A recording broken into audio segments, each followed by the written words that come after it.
وہی تو فاتح زمانہ ہے۔ کفار مکہ حرم کے صحن میں کھڑے ہیں، ان کی گردنیں شرم و ندامت سے جھکی ہوئی ہیں اور دل خوف سے لرز رہے ہیں۔ ہر ایک کے دل میں رہ کر یہی خیال آ رہا ہے کہ کاش ہم نے پیغمبر اسلام اور مسلمانوں کے ساتھ اچھا سلوک کیا ہوتا، کاش ہم نے انہیں اذیتیں دے کر مکے سے نہ نکالا ہوتا، کاش ہم نے مدینے پر حملہ نہ کیا ہوتا۔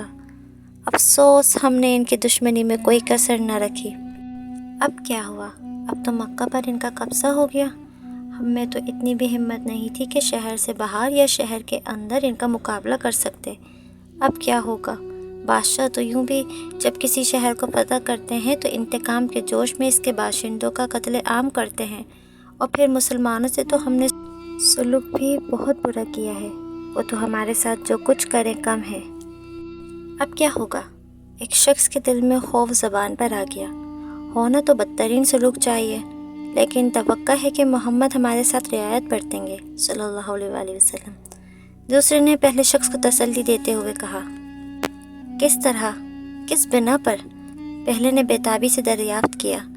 اس لیے کہ دوسرے نے کہنا شروع کیا، جس وقت لشکر اسلام فاتحانہ شان سے شہر میں داخل ہو رہا تھا تو ان میں سے کسی شخص نے غضب میں نعرہ لگایا کہ آج انتقام کا دن ہے۔ میں یہی تو کہہ رہا ہوں، رب کعبہ کی قسم، ہم نے ان کے ساتھ بہت برا سلوک کیا تھا، اب تو وہ ہمارے ساتھ جو کرے کم ہے۔ پہلے پوری بات تو سن لو۔ دوسرا بولا۔ ابھی اس نعرے کے الفاظ ختم بھی نہ ہونے پائے تھے کہ ایک اور آواز ابھری، نہیں، آج انتقام کا نہیں، درگزر کا دن ہے۔ اور معلوم ہے یہ کس کی آواز تھی؟ محمد کی صلی اللہ علیہ وآلہ وسلم۔ پھر تو کچھ رعایت کی توقع کی جا سکتی ہے۔ پہلے شخص کو یہ بات سن کر کچھ اطمینان ہوا، لیکن پھر بھی وہ کس کو معاف کریں گے؟ ہم میں تو وہ لوگ بھی ہیں جنہوں نے ذاتی طور پر محمد کو تکلیف دی، ان کے ساتھیوں کو اذیتیں دے کر قتل کیا، حد یہ کہ ان کے چچا کی لاش کا سینہ چاک کر کے ان کا کلیجہ چبا ڈالا۔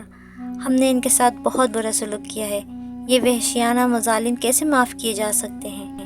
یہ بات سن کر پہلا بھی پریشان ہو گیا۔ اور تم نے وہ دوسرا اعلان نہیں سنا؟ دوسرے نے پوچھا۔ وہ کون سا؟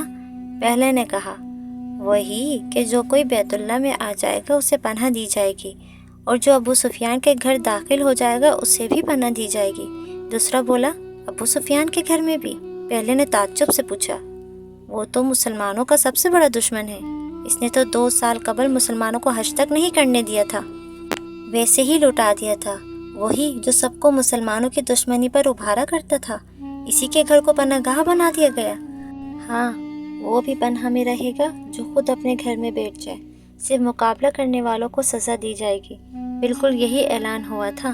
دوسرے نے کہا، تم نے دیکھا نہیں اب تک مکہ کی گلیوں میں کسی ایک شخص کا بھی خون نہیں بہا، اور اگر ہم جنگ احد اور جنگ خندق میں مدینے پر قبضہ کر لیتے تو کیا ہم بھی مسلمانوں کے ساتھ ایسے ہی سلوک کرتے؟ پہلا بولا، میدان جنگ میں لاشوں کا کلیجہ چبا جانے والے فاتح بن کر کیا کچھ نہ کرتے؟ دوسرے نے جواب دیا، اسی لیے تو میں کہہ رہا ہوں کہ ہمیں محمد سے اچھی توقع رکھنی چاہیے۔ دیکھو، محمد سب کو اپنی طرف متوجہ کر کے کچھ کہنے والے ہیں، دیکھیں وہ کیا کہتے ہیں۔ سب لوگ ادھر متوجہ ہو گئے۔ تم ذرا میرے قریب ہی کھڑے رہو، میں کم سنتا ہوں، جو کچھ وہ کہیں مجھے بھی بتاتے جاؤ۔ پہلے نے دوسرے سے درخواست کی۔ بہت اچھا، لیکن اب تم بالکل خاموش کھڑے رہو۔ دوسرا بولا، لو سنو۔ پہلا بےتابی سے، کیا کہہ رہے ہیں؟ ایک گروہ قریش، آج تم مجھ سے کس سلوک کی توقع کرتے ہو؟ خود ہم ہی سے پوچھ رہے ہیں، دوسرے نے بتایا۔ اب جواب کون دے گا؟ پہلے نے پوچھا۔ ہمارے سردار ہی دیں گے، اور کون دے گا؟ دوسرے نے کہا۔ ذرا ان کا جواب بھی مجھے بتانا، کاش میری سماعت خراب نہ ہوتی۔ پہلے نے افسوس سے کہا، لیکن تم ذرا خاموش تو رہو، میرے کان تو مت کھاؤ، میں تمہیں سردار کا جواب بھی بتا دوں گا۔ وہ دیکھو سردار جواب دے رہے ہیں۔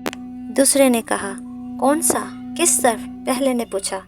اس نے ادب سے ہاتھ باندھے ہوئے ہیں اور شرم سے گردن جھکی ہوئی ہے۔